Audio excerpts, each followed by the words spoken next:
For this assignment, I wanted to share a personal experience I had while working at a neurosurgery and orthopedic surgery clinic that really made me aware of the importance of culturally competent healthcare delivery and health equity. I was working as a medical assistant and scribe, as well as a Spanish interpreter at a neurosurgery and orthopedic surgery clinic. And I mostly worked with the neurosurgeon. I worked there for about a year and a handful of months and started noticing a behavior that was concerning to me. The neurosurgeon that I worked for treated Spanish speaking patients differently than he did English speaking patients. What I saw time and time again is that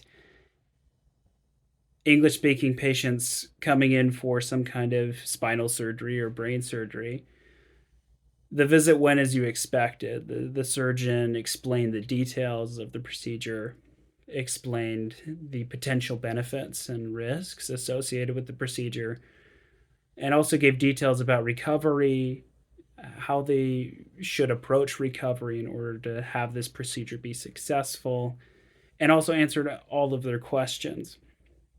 This was different to Spanish speaking patients that we had in the office, where countless times I would have patients ask me questions and I would translate them to the surgeon word for word. For instance, this happened a lot. Patients would ask me, when can I get back to work? Not everyone, but a lot of people of this population that aren't proficient in English, can only speak Spanish. Work is very important for them to provide for their families and for themselves. And I would translate this question to the physician. And so many times the physician would say back to me, just tell them that surgery is going to be good for them. And it was mind boggling to me that after I started noticing this pattern, that Spanish speaking patients wouldn't get the same details and instructions as English speaking patients. And so I would take the next 10 or 15 minutes to explain to them the instructions and details that they normally would get for the procedure and details about how they should approach recovery, and also answer their questions about when they get back to work. And I verify these with the provider.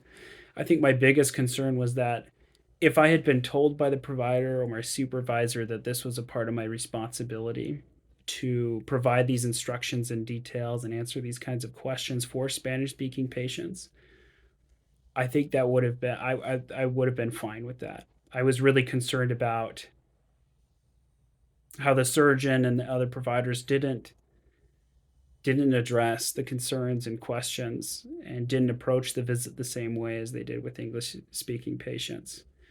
But that responsibility was never explicitly said to me, like, hey, Parker, can you take care of these things so I can go to another visit? Because interpreting can take time.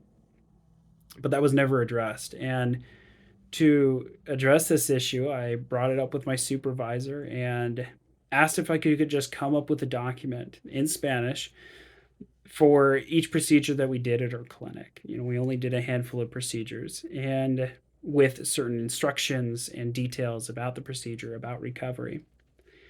And I was told by my supervisor that they didn't have time to prioritize that at the moment. And so after a couple of months of this pattern continuing, I chose to leave my prior employment. And I started working with the free clinic, the volunteer care clinic here in Provo. I felt like I saw a problem, I tried to address it, and it wasn't addressed. And so I needed to go somewhere else where I knew I was making a difference and that people were being treated with respect and equity.